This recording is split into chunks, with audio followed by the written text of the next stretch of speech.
high stakes. The camera opens with a sweeping aerial view of Las Vegas at night, shimmering lights reflecting the city's unyielding pulse of greed and fortune. The familiar skyline is broken by the towering Mirage Casino, a symbol of luxury, power, and now, revenge. Victor Marconi, the ruthless billionaire who controls the Mirage, has been plotting. The Jackals, an elite group of thieves led by Carter Graves, may have pulled off the heist of the century. But now, the game has changed. NT Underground Safe House, night. The dimly lit room is quiet.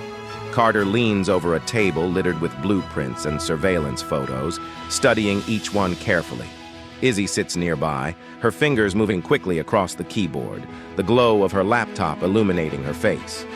Wheels is polishing a wrench, while Boomer quietly assembles a small explosive device on a workbench.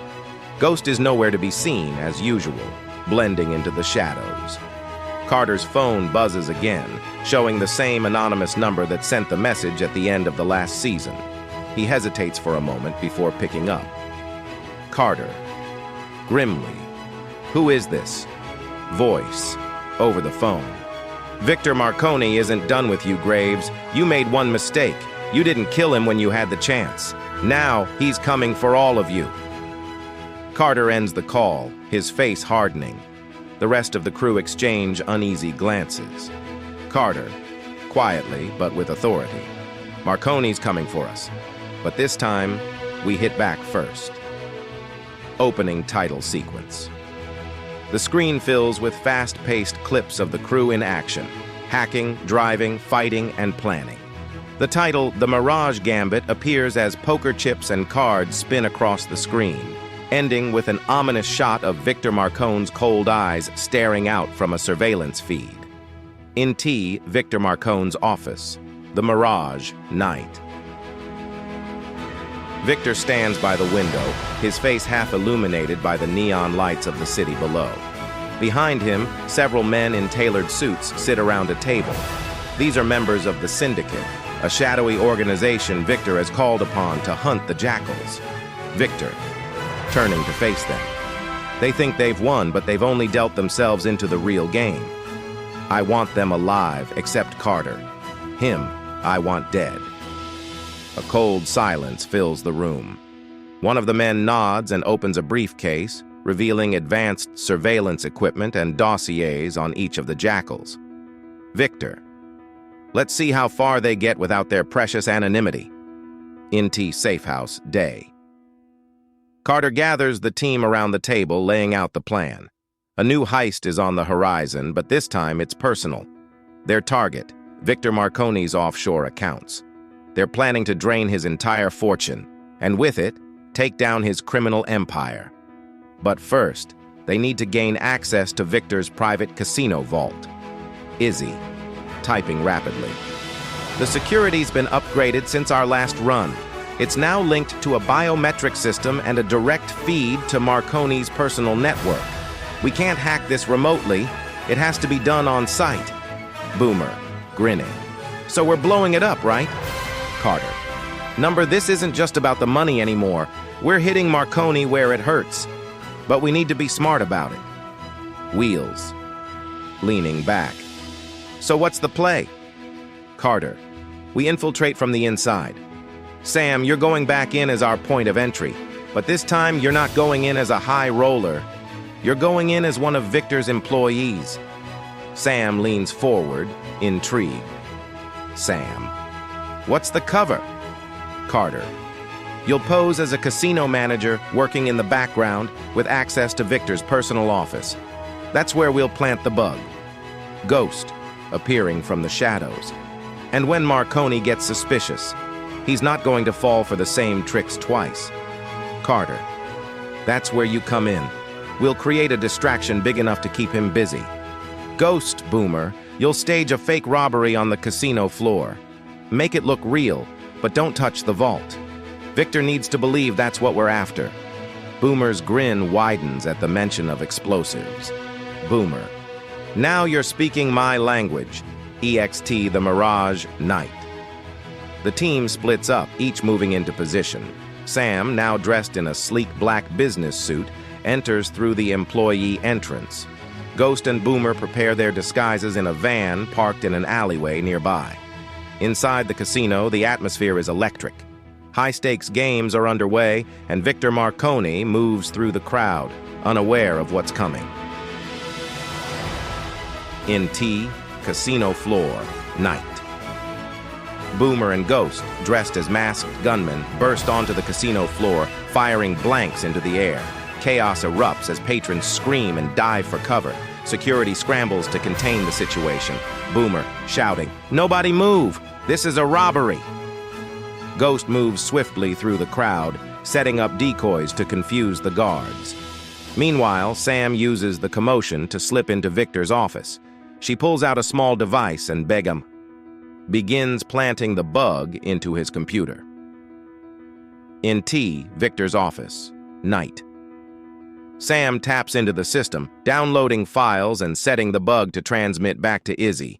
Her hands move quickly, but suddenly the door creaks open. Victor's voice fills the room. "Victor, OS. I knew it was too quiet." Sam freezes, her heart pounding. Victor steps into the office, his eyes cold and calculating. He smiles, but it's anything but friendly. "Victor, you really think you could pull this off again?" Sam stays calm, her mind racing. She knows she can't outfight him, but she can outthink him. Sam, coolly, "This was never about the vault." "Victor, then what was it about?" Into casino floor, night. Outside, Ghost and Boomer are engaged in a shootout with the guards, creating enough of a diversion for Sam to make her move. The chaos has drawn most of Victor's security away from his office, leaving him vulnerable. But time is running out. In T, Victor's office, night. Sam steps closer to Victor, her expression unreadable. "Sam, this was always about you." She hits a button on her watch. Suddenly, the entire casino's lights flicker, and the security systems go down.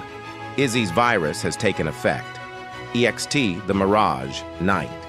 Wheels revs the engine of the van, ready for the getaway. Carter is on the radio, watching the chaos unfold from a nearby rooftop. Carter, over radio. "Sam, it's now or never." In T, Victor's office, night. Victor lunges at Sam, but she's quicker. She sidesteps him and makes a dash for the door. As she runs through the casino, Ghost and Boomer toss smoke grenades, covering their escape. The team watches as the data finishes decrypting on Izzy's laptop, revealing not just Victor's offshore accounts, but blueprints for a massive expansion of the syndicate's operations. Carter leans in, his eyes narrowing as a plan begins to form. Izzy, eyes wide. "This isn't just about Marconi's money, this is everything. Every dirty deal, every corrupt politician he's been buying off. If we leak this..." Carter, interrupting. "We don't leak it. Not yet. We use this to get closer. He wants to play hardball. We'll show him how the game's really played." The room falls silent as the gravity of what they've uncovered sinks in. Wheels. "So what now, boss?" Carter, determined. "We hit the syndicate hard. But we make Marconi think he's still in control, right up until we pull the rug out from under him." Boomer, grinning as he plays with a small detonator. "Sounds like it's gonna get loud." Carter, loud but smart.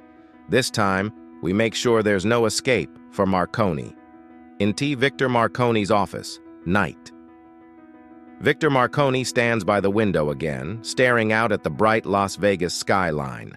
His phone rings, and without looking at the caller ID, he answers. "Victor, what is it?" Voice, over the phone. "We lost them again, sir. They're ghosts." Victor's grip tightens on the phone, his face twisting with anger.